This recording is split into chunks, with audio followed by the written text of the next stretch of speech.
Hello and welcome to episode 15 of the DX Mentor, Discussions of Joe, W8GEX. Thank you for joining us. I'm Bill, AJB, the DX Mentor. My guests are DX gurus that we can all learn from. This episode will be no different as we attend a detailed discussion on the highlights and the lowlights of some of the 62 DXpeditions that our guest of honor, Joe Pater, W8GEX, has made. Also, we will be joined by Brian, 88FD, and Don Greenbaum, N1 Doggone or N1DG. Joe and Don may very well have been over on 100 DXpeditions in total and several together. They have a lot to share and they sure don't mind doing it. So, hey, let's just move up frequency, give it a listen. I know we'll enjoy it. Talk about some of the highlights and the lowlights and some of the good and bad times. And I think you'll find it interesting. Over the last 5 or 6 months, I've gotten a few emails from people wondering about how do I get on a DXpedition? How do I get started? What's the commitment? So I thought this would be a good way to answer some of that and just have a good time and sit back and kind of learn about this. I've been in ham radio since 1971, and the more I find out about the commitment these guys have to make on DXpeditions, the more I'm amazed at it. It is unbelievable impact on themselves individually, on their finances, on their families, on their time at work, and thank God they do it. So I thought it was time to turn around and say thanks and see what's going on. So our guest tonight, we'll start with Brian, Alpha Delta 8 Fox Delta. Brian, tell us a little bit about yourself. Hey, yeah, good to be here. Brian Baith. I have not been ham nearly as long as any of you guys, just about the last 5 years. But once I started kind of chasing DX, I really fell in love with it. Joined Swadexa. It's a great club. I'm taking over the DX forum, the Hamvention DX forum. So really looking forward to learning from all you guys and contributing where I can. Well, thanks, Brian. You've already made a big impact on our club and we appreciate it. We have a special guest that we flew in from the East Coast, Don Greenbaum, N1 Dog. What's your favorite? Phonetics. Yeah, phonetics for N1DG. Doggone. Okay. So Don, go ahead. Tell us about yourself. Okay. Got licensed in '61 at age 10. Got my first taste of DX back in the Don Miller days. Went off the air for a while for college, came back in the late 70s, and I've been chasing the X. I'm at 3180 on the challenge. Wow. That means I have no life. I've been on a number of DXpeditions, including one with our buddy here, Joe, and Treasure of NCDXF. I think that pretty much says it all. All right. And boy, 3180 in the challenge. I don't even think I can count that high. That's terrific. Yeah. Well done. Congratulations. It just means I have very few things left to work. Yeah. Well, you could always start over, QRP or something, Life's too short for QRP. And finally, Joe, W8GEX. Joe? Well, I got licensed in 1970. And when I opened that envelope from the FCC, I think that was the point where I really got hooked on DXing. I've been a DXer ever since I opened that envelope up. Been on 62 trips, some of them large, some of them small. One man, a lot of them. But I'm just a DXer all the day. You can come and look at my logs, and of course I'll work anybody, but my logs are pretty much filled up with DX. Okay. Now, one of the first ones you went on was December of '88, if I recall, by looking at your sheet. And that was ZF2NF to Grand Cayman. What yes. Kind of got you off the schneid and said, all right, I've been doing this for a few years. Let's go to Grand Caymans and operate. Well, Janet and I have always sort of been travelers. We like to get out and about. So we went on a family vacation to Grand Cayman. And so that was one of my first trips. I had a dipole and I hung it on the balcony railing. And I had an old Yaesu radio and hooked it all up got started, got working some DX, and for sure was hooked. Yeah, that was an interesting little trip. And ZF1EJ, I think, Eden.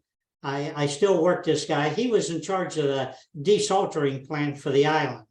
And we took a tour of that, just the three of us and him, of course. And we have been friends ever since. I heard you've been known to go to Bermuda and just sit in front of the radio the entire time, ignoring the surf, the sea, the boats, the fish. Bahamas. Yes. Yes. Oh, Not Bahamas. Bermuda. Yeah, never been to Bermuda. Okay. They won't allow me in, I think. But yes, I go, like on my last trip, we just got back a week ago. I've had a bout with skin cancer, and I just don't want to be out in the sun anymore than what I have to. So for last many years on my single DXpeditions, I just sit in the room and just hammer away at them. Okay. And love every minute of it until my back hurts. And I get up and walk around a little bit and sit back down. And of course, with FT8, you can key the transmitter and you can walk around the kitchen or the bedroom or whatever to loosen up and still make contacts. Okay. Don, what was your first trip and what got you to go? My first DXpedition was, I had business in the Middle East.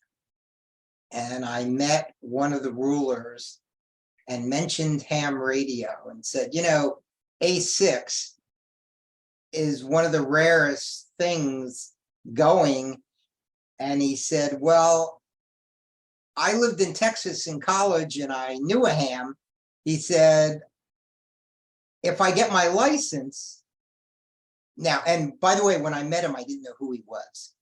And he said, if I can get a license, can you get me a radio? And I'm thinking, well, A61AC, which was Muhammad Hamdan, took a year to get his license, and he was the Minister of Health.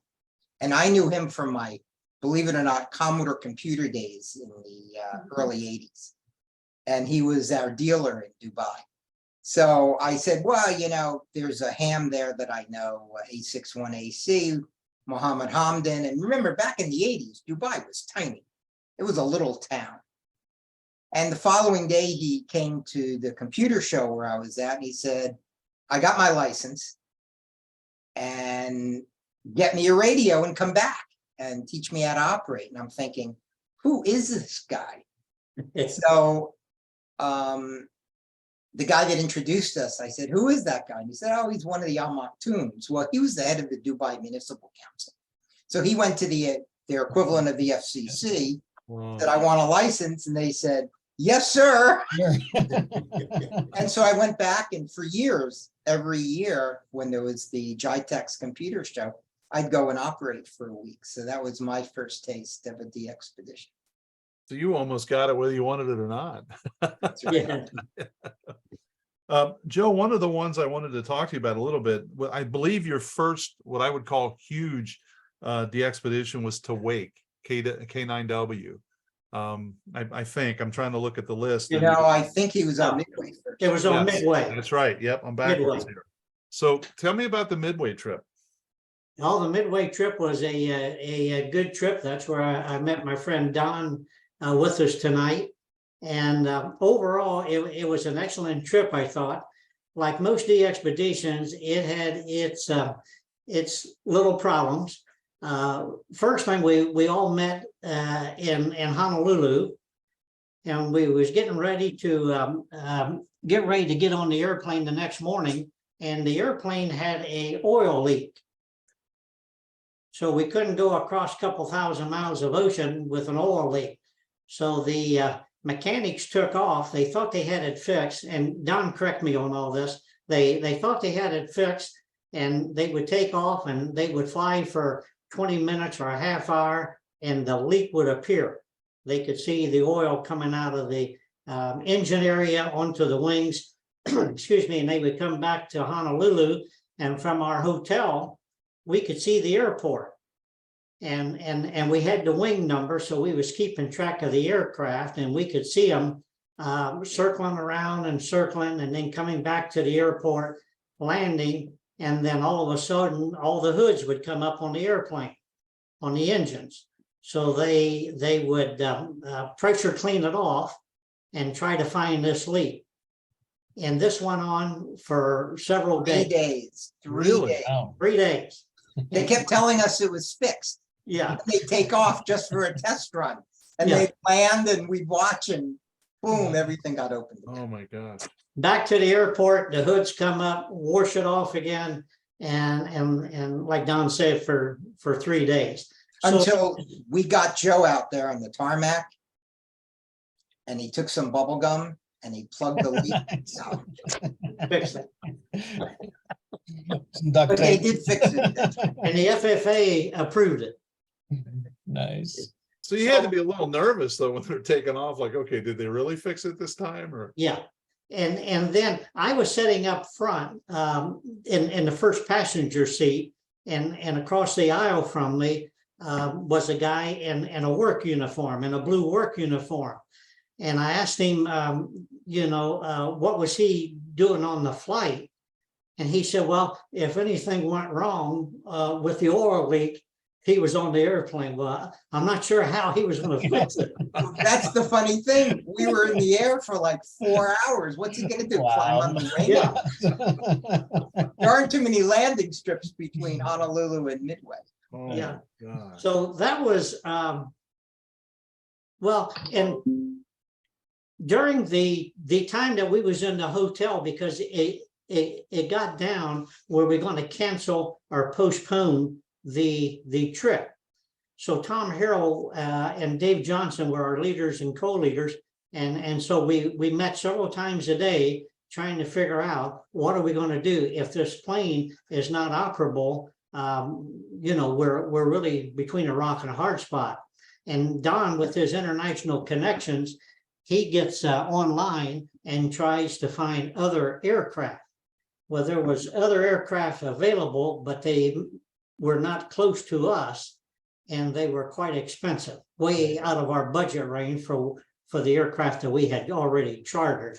So it got a little tense there back and forth, trying to figure out what we should do. How would we refund the money if we completely postponed the trip or canceled it? And so it was interesting 3 or 4 days, no question.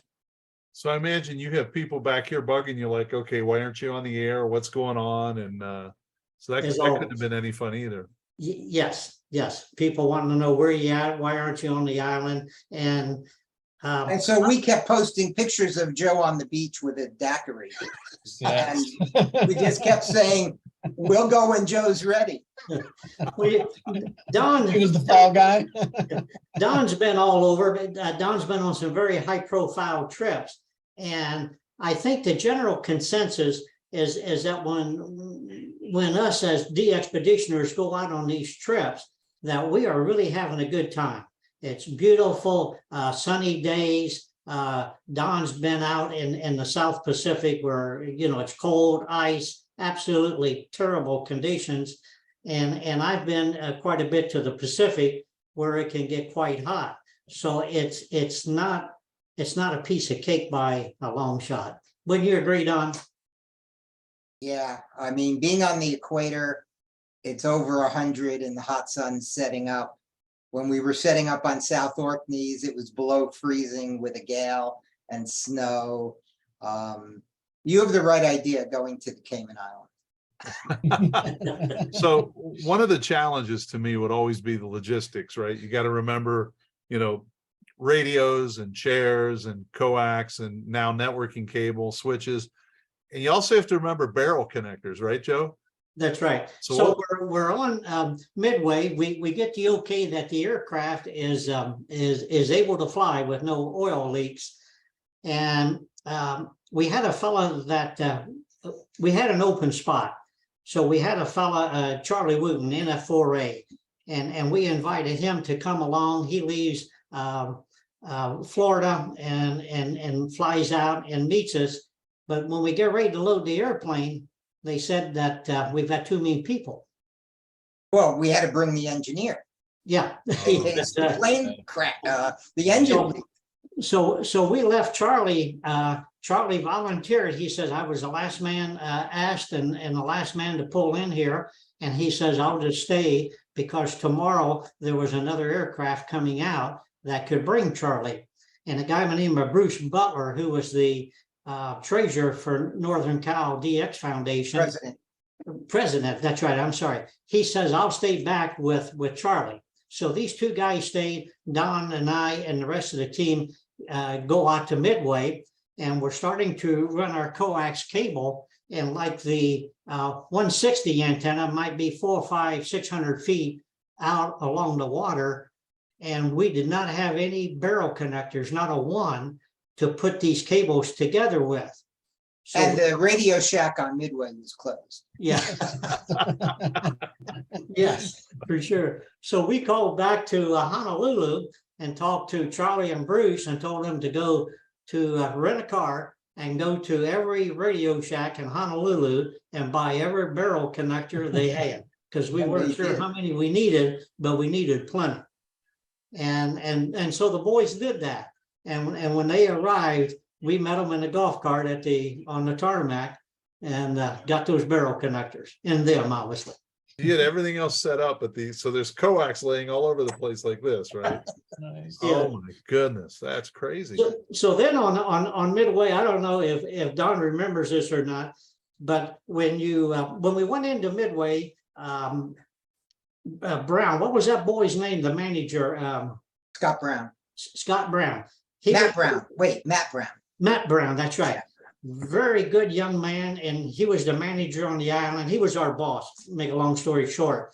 And so we went to a debriefing on what we could do on the island as ham radio operators and places that we should not be, and that was the debriefing. But one thing that he made clear, that if he found a dead bird, we were gone. We would have to tear down and leave. So as we walk out of the debriefing, going back to our barracks, I told Tom Harold, our leader, I says, Tom, I get up early every morning, always before daylight. And I says, I'll walk the beach. Don't worry about those birds. So Truth be told, we had on every antenna about 50 streamers. yes. It was so noisy on that beach. Joe didn't sleep at all. Yes. Yeah. And we went through a tremendous amount of work putting these streamers, as Don say, on all the guy lines. But it made a beautiful picture on our QSL card. I will say that. So as I look at the list, and I should have started here first, maybe in July of '99, this is kind of like This Is Your Life, isn't it? You know, Yes. you met Janet, and she was, you know, you were 38 and she was 17, you know, it's that kind of a thing. But in Yes. July of '99, you did Fiji and Tonga. And I don't think, in all the years I've known you and all the talks we've had, I don't think you've ever mentioned either one of those. Just what was that like? I mean, you were, you know, that was back, you just started DXing, you know, 10 years prior or something. So how in the heck did you get to Fiji and Tonga, and what was that like? Well, the reason I never did mention that to you, Bill, is because we were trying to forget about it. Oh, okay, well, we'll go on then. There's still a warrant for his arrest. So my daughter Kelly, who's also a amateur, she was in Australia studying, and so we met her in Fiji. So we go to Fiji. I had an R7, my little Yaesu radio back then. I'm an Icon guy now, but I had a Yaesu back then. And so I set my R7 up, and as always worked around the world. And then we went to Tonga, and we took a little boat off the mainland, 45 minutes, to a small little island, and I mean small island, called Fafa Island. And so at this point, something happened to my R7, had a high SWR. So I had a barrel, I had a T connector.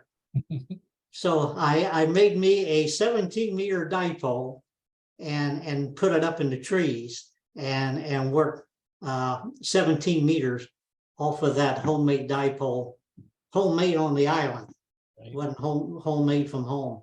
So, and then we were scuba diving at the time. So then we got into a little scuba diving there. But those are interesting little trips. And you always had to figure out if something, as Don well knows, being on all his trips, if something is not working, something is broke, you've got to figure out how to fix it. Because there's no hardware stores, no Lowe's, no nothing. We have been in some very, very uninhabited places. So Don, I don't know nearly as much about you as I do Joe, but there had to have been some time in your DXpeditioning that you look back and say, yeah, I had the same position. The antenna didn't ship, or the amplifier was missing, or the power supply died, and you had to apply some ingenuity to get things up and running. So I think it was my second or third trip to Dubai. And I decided to bring a key with me. And as I'm going through the airport, now my first trip, I brought an ICOM 781. I brought a vertical. I brought all this stuff and nobody questioned anything. They said, what are in those boxes? I said radios. I didn't say transmitting radios, but I said radios, and got just waved through customs. Here I have a key, and for some reason the guy takes it. So, and I told everybody I was going to be on 160 the very first time A6 had been on 160, and I was going to be on 30, which is only a CW band. And I get through to where I'm going, and everybody's looking for me on 30 and 160, and I have no key. So I took 2 pieces of wire, and I'm sitting there. Nice. You know, the Really? only thing that would have been better if I was spark gap transmit. Yes, that is great. And I didn't get the key until I left. Really? Wow, no kidding. They gave it back. Did they ever say why? Well, it wasn't allowed. Yeah. Just wasn't allowed, huh? Just wasn't allowed. They knew it was for transmitting, and I didn't have a license. That's Wow. Going through customs is always an issue, and it still is today. Although I have to say, going through the Bahamas a week and a half ago was the easiest I ever went through, I believe, customs anywhere. This time they wanted to know, what is this stuff? And we said, well, it's a radio, and they want to know about the amplifier. And I told the guy, well, that's going to make the music louder. Because these islands, you know, everything is music. They got music going all over, all the boom boxes, you know. And so I thought, well, I'll just tell him, you know, it's to play music. Well, it is for my ears. But so he said, well, go on. The best custom story I have is I was on the C9 expedition. We went from South Africa into Mozambique. Mhm. And as we're traveling, we had a carnet because we didn't want to pay South African customs duties every time we went across the border. So we're leaving the country. And the South African guy at the border, I bring up the carnet because it was in my name, and I asked him to sign off on all. I mean, we had a trailer, we had a Titan X, we had 50 feet of tower. I mean, we were not traveling light. We had 3 cars. The guy says, well, Jerk, ZS6P was with. He said, you have a South African with you.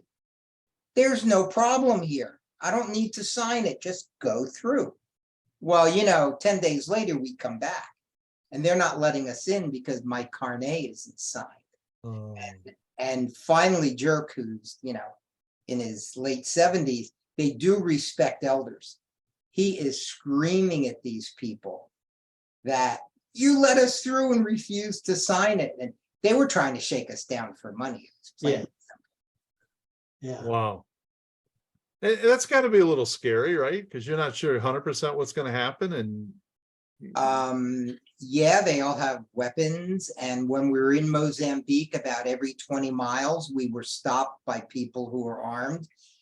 who wanted a toll, and Jerk would argue with these people, but they were asking for a toll for like $10. We're going, pay the guy, let's go. It was like every 10 to 20 miles, a different police station had the roadblock looking for foreigners. Holy cow. We went to, Janet and I and two other guys, there was 4 of us, went to Montenegro to put that on. And Renko, the guy that owns the Sky Contest Club, he was our host. And he told us that when we got to Dubrovnik in Croatia, that there would be a guy pick us up. And I said, okay. And he said he'll have a sign. I don't know, they had my last name or Joe or something. So we're at the airport. We see this guy. We got in. He is in a black shirt and pants, coal black hair, you know, dark complected like an Italian, nothing against Italians. And so I said, are you, you know, picking us up to go to Montenegro to Renko? Yeah. And he spoke no English. So we get in the car with him, nice, black, beautiful car. The whole thing was a little scary as we look back on it. And then we had to go through a couple checkpoints. And, you know, the gate's down and we have to pull up. And of course, he talks to them in the native language. And of course, they wanted to see our passports. And, but make a long story short here, everything was fine. Not one issue. But you're just in foreign countries with foreign people, and you don't have a clue what's looking you in the eye. Yeah, can get a little scary. Yeah, I ran into that when I used to take Karen home to Rhode Island, you know, being from Cincinnati. Nice. Same kind of thing. Speaking a different language. Everything, Yeah. right? So I wanted to bring up Montenegro, Joe, for 2 points. One was, I believe that you and Wayne, was it Wayne McKenzie? Yes, You guys were the first ones to activate that. Is that correct? as far as I know, yes, I got Yeah. the certificate on the wall. Yes. And then secondly, wasn't there something in the airplane? You guys dropped like 1,000 feet and a couple of breaths or Oh. something? Yeah, so when we was coming across the Adriatic Sea, I think we flew into France and got a connecting flight into Croatia, and coming across the Adriatic, I really thought we were going to die. That was the roughest airplane ride.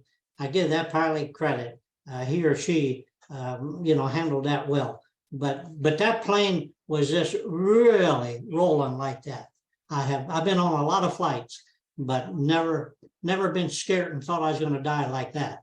Wow. Yeah. Wow. And I know there's as someone pointed out, there's a lot of speculation about, you know, these guys are having a blast and they're operating all the hours and all this other stuff. But there's another one that jumps out to me that it almost brings tears to your eyes. And that was your whole K9W trip, right? To Wake. And the I won't even steal your thunder. You want to talk, and you know what I'm talking about. So can you take a minute and touch on that? Yes, for sure. Guy by the name of Lou Dietrich, N2TU was our leader, just a great guy and a great leader as far as I'm concerned. And we're on Wake Island, and it took us a couple of years to get permission. We're not sure why, other than somebody just didn't want us to go, because there's nothing really high secret, in my opinion, on Wake Island. But anyway, we get there, and the reason that we got permission is that back during the war, there was 98 contractors, civilian contractors, that were murdered by the Jacks. And that's the reason that we planned this trip, Lou did, and we wanted to recognize those 98 men. So we had it all set up with Boise, Idaho, at a ham in Boise, and these contractors were hired by a company in Boise, the same contractors, Don, that we had on Wake, or on Midway. Correct. And so Lou set it up with the guy in Boise. There were, like, on Saturday morning at noon, we are going to announce these 98 men. And so me and Jerry Rosellis was in the shack. It was in the sideband shack. And John Miller and Lou came in to go through the naming of all these men. And I had to leave because it was so tearful. And poor Lou, God love him, but he finally got through it. But the tears was running down this guy's face. It was one of the most moving moments that I think I had ever experienced. And Jerry and I both had to walk outside keep from crying ourselves. Wow. But it was just a marvelous way that we honored those guys. And for that reason, we got permission to enter Wake Island. It's not an easy place to get to. I imagine. Well, that's pretty amazing. Don, I want to ask you about some of your experiences. I want to take Joe to Swains Island in a minute, but I'm sure that on these DXpeditions, I mean, it's not like, you're about to land in Tuvalu and it's like, oh, I think I hurt my wrist. I got to go to the doctor. So have you had, without of course naming names, but have you had experience where people have gotten injured on these and now the whole priority changes? Well, the most serious injury we had was on the South Orkneys, covered with seal poop or penguin poop or whatever. And one of the guys twisted his ankle. It wasn't enough to cancel the DXpedition, but we don't go anywhere without a doctor. On any remote island, it's just like you've got to have a medic. We took one. I was on Wake as well back with Tom Harrell back in 1996, and we brought a doctor, even though they had a medical center, but it wasn't staffed. We even brought one to Midway. Remember, Joe? Sure. We brought one to Midway. On Baker, we actually had a member who was having heart issues, and he never did make it to the island to operate. He did make one trip to the island. That could have ended that trip right then and there. That was the most serious. Now, he didn't get injured because he was on the island or heat stroke. He just, bad timing, had an issue. So Wow. you never know what's going to cut a trip short. What was it, your C9 DXpedition where there was a gentleman who made it back? Everything was done, got back to the hotel and then had a heart attack?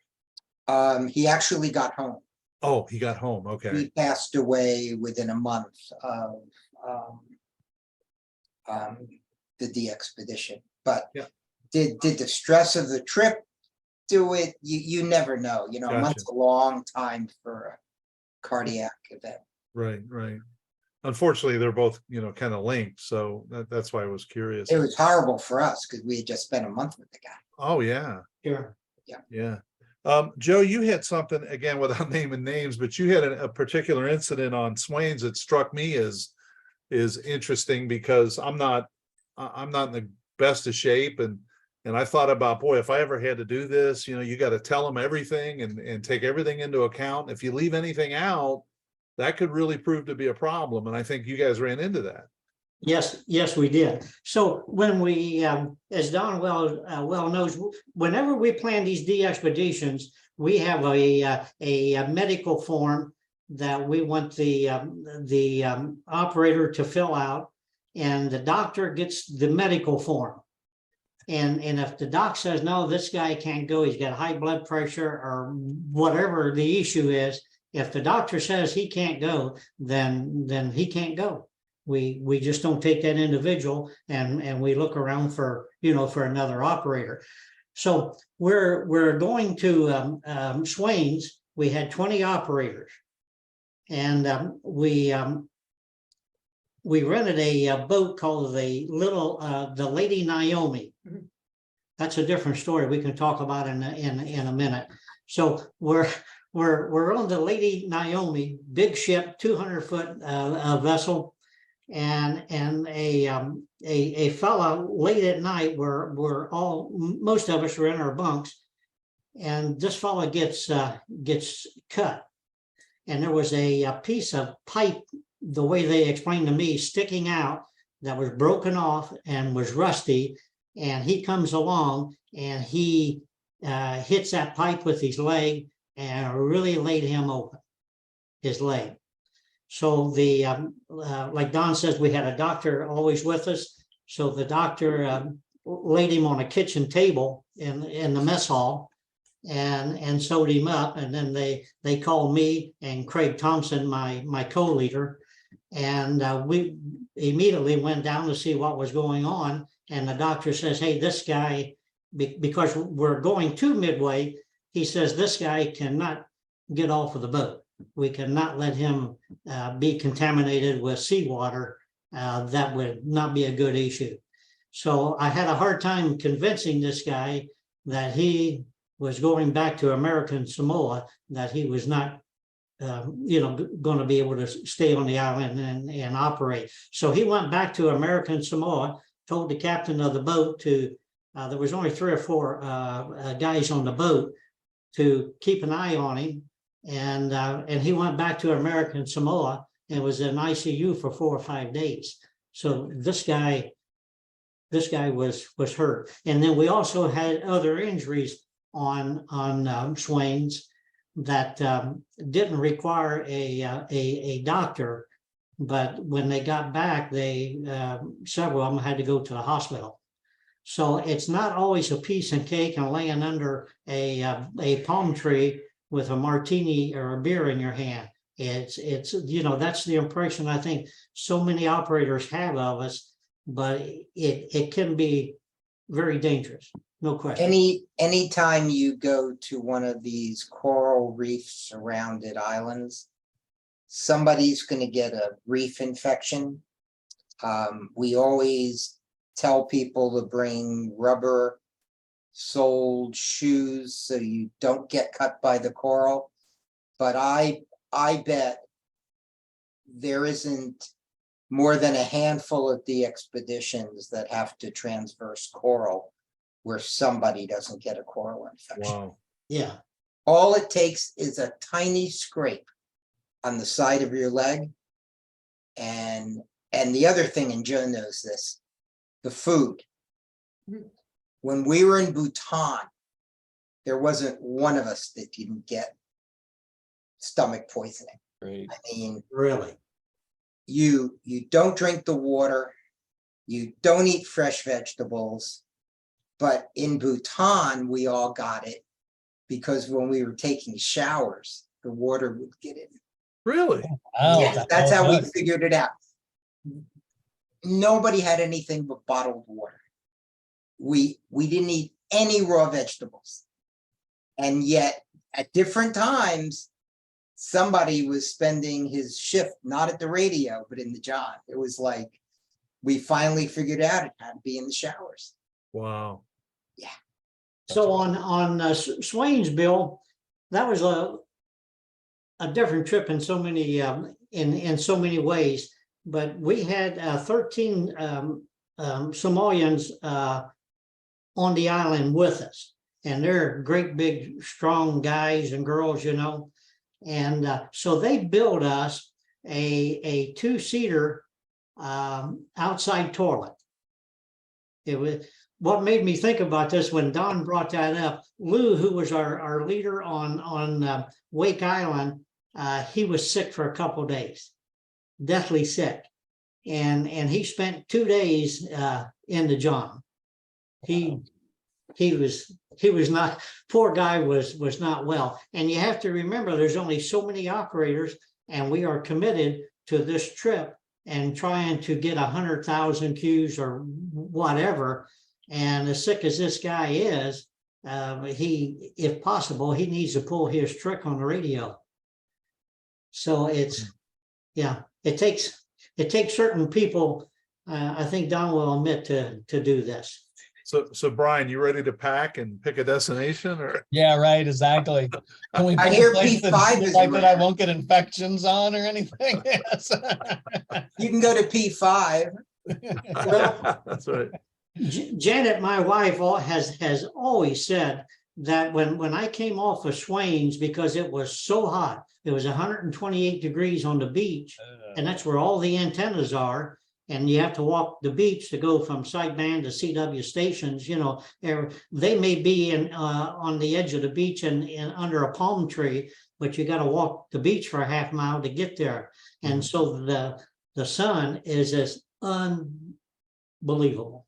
Unbelievable. And And I on know, Baker, there were no palm trees. Yeah, Wow. and Janet always said that when I got back from Swains, I have never been the same. Of course, a Does lot she of like you people. better now or better then? You know, Don, I think what's interesting here is all these years, I didn't think Joe listened to Janet. Now I'm learning that he does. Yeah. I have a Joe story. All right. Back to logistics. So Midway had a bowling alley. When we were there, it was closed. They had all sorts of R&R because of the amount of troops that went through Midway. And they had a bar, which Yes. was also closed. But when you plan on logistics and you bring along Joe Pater, you don't have to worry about such things because we were on Midway for about 2 days and we heard there was a bar. Well, it was in Joe's room. He must have bought every bottle of booze in Honolulu and packed it on that plane. And so when you wonder why Charlie Wooten didn't make the trip, it was Yeah. all the overweight booze that Joe had packed. Yeah, but when he brought back and he got the deposit on the returns, he applied that to the. I bet he did. So I did on Wake, or Midway, I did have a refrigerator. Me and a guy named Joe Blackwell were rooming together. And so I had some beer in there, and this German fella who was a dear friend just passed away within the year, Franz. And this little German guy, he's real cute, short, and he knocks on my door, and I answered the door, and he says, Joe, he says, I understand you have some beer. And of course, you know, the Germans and their beer. And I said, well, sure, Franz, come on in. So he and I became the best of friends. Yeah, I had him on other trips and been to his house in Germany. So it shows you that these relationships between the crew members really are everlasting. Well, I'm glad you brought that up because one of the final notes I had about Midway, and again, you know the folks, I'll let you can use names or not use names, but at one point you pulled out of the Midway trip, right? That's right. I just wanted to go to Midway. I just had it in my blood. Joe, you've got to go to Midway. This is a big deal. And so I was being micromanaged. And so anybody knows me knows that just give me a job and leave me alone and check back in a week or two or whenever and see how I'm getting along. So so I sent a letter out to Don and the management crew of the trip and told them I was bailing, and the person in charge called me right up and wanted to know, you know, why I was moving out. What was the problem? And I says, me being well opinionated, I said, well, you are the problem. So after that, everything was smooth. I got to go to Midway, and me and the gentleman are the best of friends today. Oh my God, yes. Yeah. But it just shows you if you have a problem, you need to bring it up in a nice way and get it resolved. But kudos to you for bringing it up, and kudos for him to have the ego to say, okay, you want me to handle you differently? That's fine. I'll do that. Yes. Midway was an interesting thing. Normally on these trips, you pick the team. Oh, yeah. Right. Yeah. So you pick the team. So most of these people you've been places before with, you know what their problems are. We applied, as did like 4 or 5 other groups, for years to go to Midway. And the Fish and Wildlife people, to their credit, said, hey, wait a minute. We are not going to decide among the various groups who gets to go. What we're going to do is put everybody that applied to go to Midway on an email. And Yes, what did they do? They sent it out at like 4 a.m., Joe, something silly like that. yeah. And the first 14 people that Oh, wow. replied to Really? it was a ham radio lottery. Got to go. So the first 14 people that replied to this email Got to go.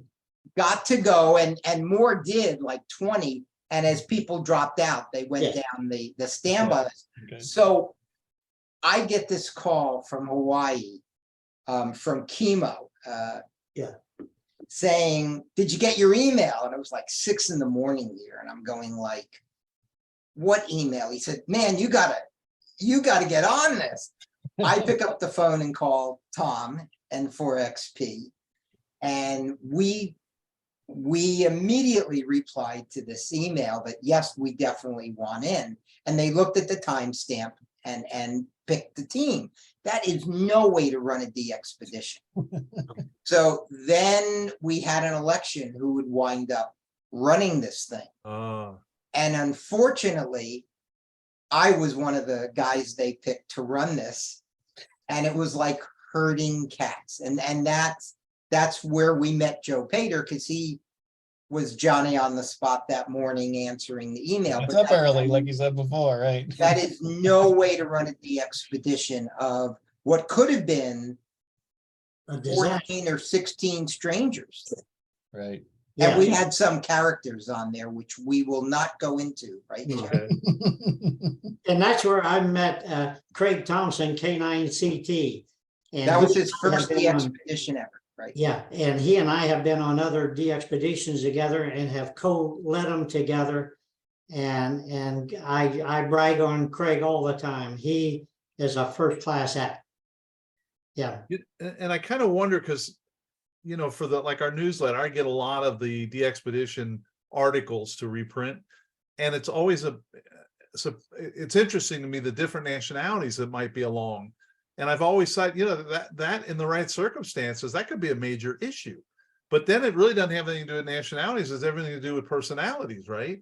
So have you had some issues where you had to just grab two people and say, look, we're 4,000 miles from home. You got to stay focused, or does it not really manifest itself? Joe, you can agree with me or not, but I bet it happens once on every single trip. Really? it was what, It happens on every single trip. yes. Personalities, we all try to be nice and congenial and helpful, but there's always something. And I think a lot of times what happens is that we're under a lot of pressure from the ham radio community. And so we go out and we're working hard to put up the antennas and set up the radios. And there is a lot goes on in setting this up. And we are in very adverse conditions. It is either very hot or colder than hell. And so these guys, after a while, some people can get thin skin and things And are you, set. you get all this stuff set up, and then you're awake 18 hours a day, operating, fixing, dealing with just and Joe's been manager of many of these as I have. You have to schedule operators, but two people will always get on the wrong side of each other. Yep. You just wait for it to happen, and it usually happens with 1 or 2 days to go. They've reached the boiling point. And if Joe isn't there with his portable bar, you just have no way to diffuse it. Smooth it over. So you guys really don't care if AJ8B's whining because I've had to stay up an extra hour to try to work you on 30 meters. You really don't care, do you? We don't care about that. Well, in your case, Bill, you're on the list we have on the wall, who to work last. Oh, Nice. Well, it's funny because I made the comment at the club that my signal's so bad here with my vertical, I couldn't even work the Bouvet Pirate, much less work Bouvet. So Bill, are we out of time or? no, I got, if Don's got a few more minutes, I got a couple other things to touch on. Oh, okay. Oh, Don's got 2 or 3 days. This guy's available. Yes. The one that I had no knowledge of, so I'm going to let you had sent me a note. It was PJ7E. And here's what you said: a new country, 20 inches of rain. Police said you need a 4-wheel drive, heavy radio, stop for beer. So you did write this. Yes. CW station, no equipment, and an FCC guy. What does all that mean? I forget. Oh, Well, well, Okay. Brian and I. That was quick. must have been really good. So Craig Thompson that I just mentioned, Craig and I get together and we decide that there's going to be 5 new countries in the Caribbean, and St. Martin, depends how you want to look at it. PJ7 is going to be one of them. And I had been there on vacation, so Craig and I, we jump in an airplane and we go down there for 4 days to do some recon work to see where we ought to be set up, because we all been through all this intermod stuff and we don't want that. So I did most of the driving and we was looking for good spots. And Craig says, Joe, look way up here, up on that hill. There's some buildings. Let's go up there. So sure enough, I drive up there, and I says, I don't believe this is going to work out. He says, well, why? And I said, well, look at that sign that says penitentiary. so that ain't going to work. So then we decided to have 2 locations. One was a house that we rented for sideband, and the other one was a condo that we rented for CW.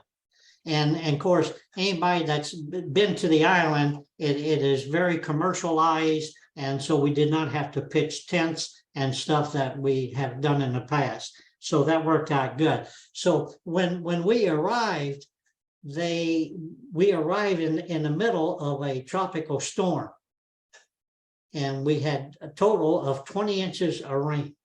Wow. I have never, ever been in a mess like this. So we get our car, our SUV, and get it all loaded up. And the guy that we rented the car from, the rental place, he says, just follow the guy in front of you. Don't get left or right of him. Just follow him. Because if he's going through, then you should be able to make it also. Because we don't know about the ditches and about culverts, about anything. So we're going to sideband, which is clear at the other end of the island, and we had to go up over a mountain, and there was a female police officer there, and she stopped me. I was driving, and she stopped, and she says, you won't be able to go if you don't have 4-wheel drive. And I said, oh man, we're good. We got 4-wheel drive, but we didn't. So we go down off of the mountain and get down into Pittsburgh, the little town. And it was very nerve-wracking because it's all this rain, the windshield wipers just on high speed. And I stopped at a little sort of like a little grocery store, and I got a 6-pack of beer. Of course. Of course. Put it in the front seat. There was me, Janet, and another fellow that Don would know very well. And so we're heading on up to this location, to the house that we rented. And these roads are just absolutely flooded, pouring down, raining. And it was so nerve-wracking when we got to our house.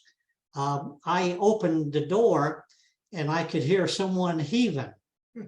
And I looked over and Janet's standing next to me. So it wasn't her. So, and this other guy was a seasoned DXpedition. But it was so bad that this guy was so nervous that he threw up. And since Joe was the doctor, he gave him a beer. Yes, exactly. He had the cure. So I went inside with that 6-pack and I drank them all. Yeah. That was the most, so then we didn't have any radios because of the wave action. We had 15-foot seas coming in to, to the dock area. So our boat was way out at sea to where obviously the boat was safe. And so it took 3 days for the boat to get in, the seas calm down, the boat to get in, and we're putting on a new country. This is #1 in the world because P5 had already been worked by the 4 Lima guy. So every country had been worked at some time, but one of these islands. So we were under pressure and we didn't have any radios. And Dave Anderson, one of the guys, he had a little rig, but he was on CW. So we met a guy that had a 706, and we borrowed it. So we got on the air on a first time country with a 706, unheard of. That's great. Unheard of. That's great. And Hey, then the boat came in. So I have a picture of one of your DXpeditions that I'd like, and I really don't care which one of you guys explain it. Let me know. Can you see that picture? No, Yeah, Oh, how about if I click the share button? That always makes a difference. Oops. Can you see that picture now? Oh, And for Well, those on, the guy on the right, I think, is Don, but I don't know who the nun is. well, do you want to, Joe, let me just set this up. In 2012, the Swodexa guys were searching for a DX dinner speaker, correct. and they wanted something funny. So they picked 2 of the unfunniest guys, me and Joe. And Joe, if we tried to pull this stunt today, they'd be protesting. I mean, we'd be hung. Yes. But I wore my dish dash from Dubai, and Sister Josephine showed up. I think that's your twin sister, I think. She I she believe sort it of is. looks like you. And she's the CW operator in the family. Right. And we did a name this DXer by showing a picture of an animal and then the picture of the DXer. And it's amazing how many DXers look like certain wild animals. oh, And that's what we did. Don, I still have that habit. Yes, there he you go. does. Nice. Well, I still have that habit, and I still use it occasionally. Yeah, usually at Christmas time. Yeah. and how did the operation go? That's great. So far, so good. What we have on the screen now is Joe in his nun's costume sitting at a table. I guess field day. This was at a bicentennial in a little town where I grew up over here, and it was just a big celebration, a bicentennial celebration, and one of the local radio clubs had this all set up, so they wanted me to get my picture taken operating a radio, so I did. Well, I do remember the 2 of you going at it. That may have been the dinner where I decided, yeah, I got to get active with this club again. Yeah. So Don, there's one thing I want to talk to you about, if you don't mind, and it's not quite on the list here, but I love this rig in a box. I think it's absolutely, from a technology standpoint, everything about it to me is just exciting as can be. Yes. And I know that you recently operated Ducey Island from your home there, which is really exciting. But I want to tie that to, at some point, I believe you're either the NCDXF rep to the Fish and Wildlife Service, or there's some relationship there. So my loaded question simply is, do you think that the rig in the box concept is going to help us get onto some of these Nice. islands that they really don't want to have occupied. And I know I'm stealing some of Joe's thunder, but I thought, I got you here. I got to ask you this. Okay, so I am on a community group that's advising the U.S. Fish and Wildlife on rewriting the management plan for the Pacific Remote National Monuments.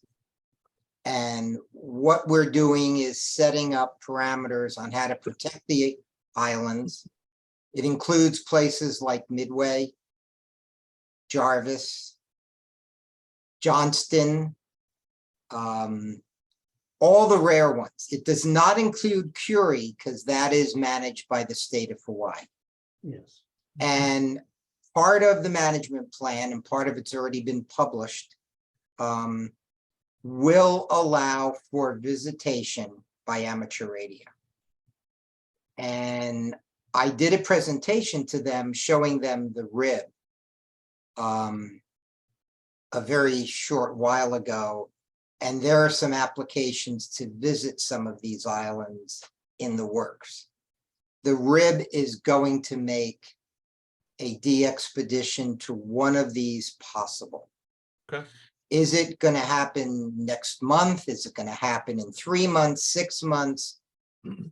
I don't make the decisions. Washington, D.C. does. But the people managing these islands are fully sold. They saw what we did on Midway, 18 antennas. And now they've seen what we did on Ducey last month, just a few weeks ago, with 6 antennas. Nobody camping out, no latrines, no tents. I mean, we had 13 tents on Baker. And daily trips to the island, bringing food and supplies and water, and now you don't need any of this. So I think it's going to change the way permissions are obtained to go to these ecologically fragile ecosystems. That's terrific. Were you Yeah. on Baker with Hal, W8HC? He wasn't on Baker. Okay, he wasn't. So, I was on Baker, yes. okay, what about Ralph? K0IR or N200? Either one of those guys? No, they were not on Baker. Okay, the reason I ask is, I had a podcast with them 2 weeks ago, and one thing they brought up was when they were leaving, when one of them was leaving Baker at some point, it was unbelievable heat, and they have to tear everything down in this unbelievable heat.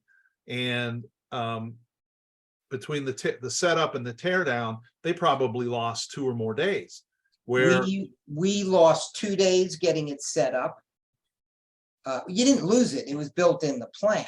okay, But yes, 2 days to set up. Tearing down Baker was pretty easy. We did it during the night after the last day of operation at 8 a.m. The boat came and we loaded everything up. Tear down is always easier, but Ducey was set up by 3 people in about 6 hours. And from the time we went QRT and George went to the island, teardown took 2 hours. And they were off the island. that's great. And I also saw that, I think it was the winter edition of the NCDX newsletter.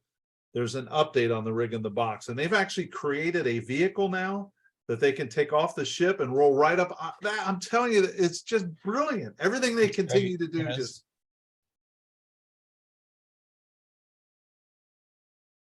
Did we lose him? Don, Okay. you're Froze. stuck. Don's frozen. Your mouth is open, Don, but nothing's coming out. It's coming out. It'll resync, but Yeah. okay, well, I just wondered, Bill, the rig in a box, if somebody else is going to come up and duplicate it.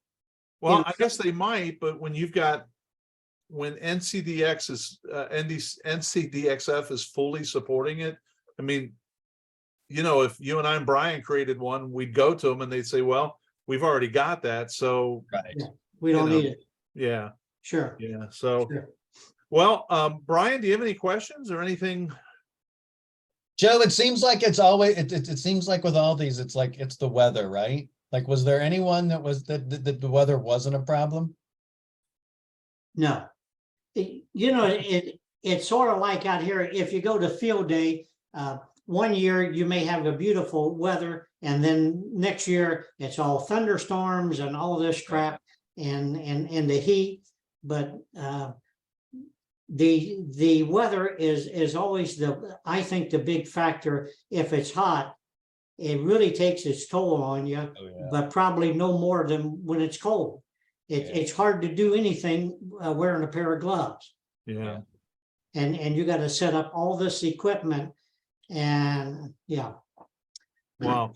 So Joe, just maybe, Sure. a minute or two, it strikes me as one of the unsung heroes, or some of the unsung heroes is the family back home. And I know for you, you've said multiple times, Janet's did a lot of fundraising. She sent out a lot of letters. She handled stuff after the fact. When you go on a typical, and I know there's no typical, but you're probably talking about, you're away for 30 days, right? Yeah, at least 3 weeks. And of course, the expense in going on most trips, bare minimum is probably going to be 12 to 15,000. And then if you get into these bigger trips, when you're going into the South Atlantic and that, because of the boat cost. So those trips are going to cost an operator 25, 30,000, and that is non-refundable.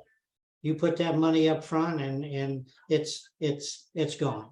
So you could be a mile away from Bouvet and have to turn around because of engine problem, and that money's gone. Damn. That is sad. But being away from home, because you're away from your family, you're away from your job, you're away from all your friends, and they don't know if you're ever going to come back.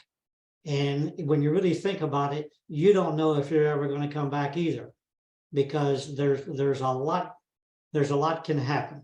There's a lot of transportation where you're in cabs, where you're in airplanes. So all those things can go bad, and then everything on the island can go bad. So yeah, there's a lot of stress on the operators as well as their families back home. Yeah. So if Brian and I would have just approached you and said, "Hey, we're thinking about going on a DXpedition to X," what would be your top level advice? Take plenty of beer. No. No, that's a good question, Bill, because we all have to get started, and no matter what we're doing, we have to get a job. We go on a DXpedition, and in order to get in these high profile trips that some of us have been lucky to be on, you need to start on a small trip and prove to the rest of us that you can really do sideband, CW, FT8, ready, whatever it is. And I always tell people, just get your family or two operators, two families would be ideal, I think, and go to the Caribbean. It's easy to get to, it's generally safe, and go down there and spend a week to 10 days and play some serious radio. Then you can come back and your resume has started. Then when you want to get onto a big trip, then you can go back and brag to that big DXpedition. Hey, I can be a team player. I'm a hard worker, and I like to join up. And that's how it worked for me. It doesn't sound I did like a lot of little individual trips. it doesn't sound like you trade any of them to not go. If you look back, you don't regret any of them. No. I think I probably would do them all, maybe except Swains. Swains, there was a lot of us really thought we was going to die there. We were hot, and you can only drink so much water.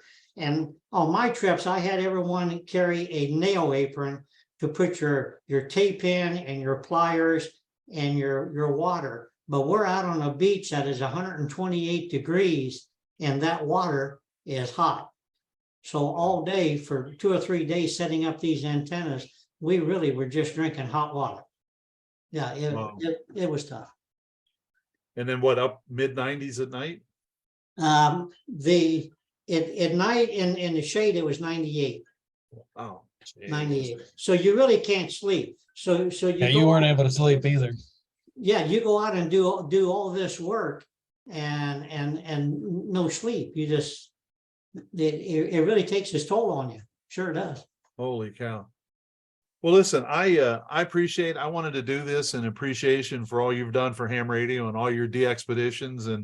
And you've certainly helped me over the last 15 or 20 years. And there's different things I'll do. And somebody will say, who taught you that? And I'll say, well, it was either Joe or Jay. I don't know which one, but one of them did. So I'll give them both the credit. And I'll give you a great example. 9Q1 was on this week on CW. And the pileup was like 5 to 10 up, and I went up 12 and pretty much got them, you know, within a Did few you minutes. really? Yeah, and you've always said that, find out where it is and go Yeah. above it. And I'm always tempted to stay in that upper third or bottom third. And I finally got to the point where I'll just go above the whole thing. And You got to get out of that mess. Oh my God. Yeah. you got to do it. So Yeah. you know how much I personally appreciate you doing this, and Brian, I appreciate your time on this, Yeah, and great. I'm hoping to rope you into this more often, and Right. especially now that you're the DX forum guy. I mean, Joe and I are going to be coming to you saying, "Hey, Yeah, exactly right. Yeah. Yeah, I think I'll still be coming to Joe a lot for some connections. Don't worry. well, and certainly Don. Don, I can't tell you, Joe. I'll bet it wasn't 10 minutes. I sent that email, and he fired back and said, "I would love to be part of this." And I Yes. said, "What? It's not a huge celebration as much as I want it to be a round table, and I want you to be included. But you know, I'm driven by Joe's agenda because I know him. I know the stuff he's done. And but Don was all over it. And then the next email minutes later was, "Oh, do you have a picture of the nun outfit?" And I did, but I couldn't find it. That's why I asked you, and I didn't want to give away who might be a surprise. So I never thought about him.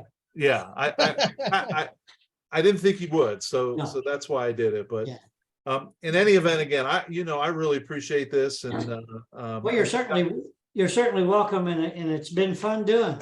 yeah, I really thought it would be, and it appeared Don got a kick out of it too. So Yes, he I'll did. give him a call tomorrow and thank him properly. And if you're on the podcast, Don locked up and then eventually dropped off. So I didn't have a chance to thank him appropriately. But and if you are listening via the podcast and not YouTube, I will put a picture. I'll take this picture of the nun's outfit and I'll put it in the show notes.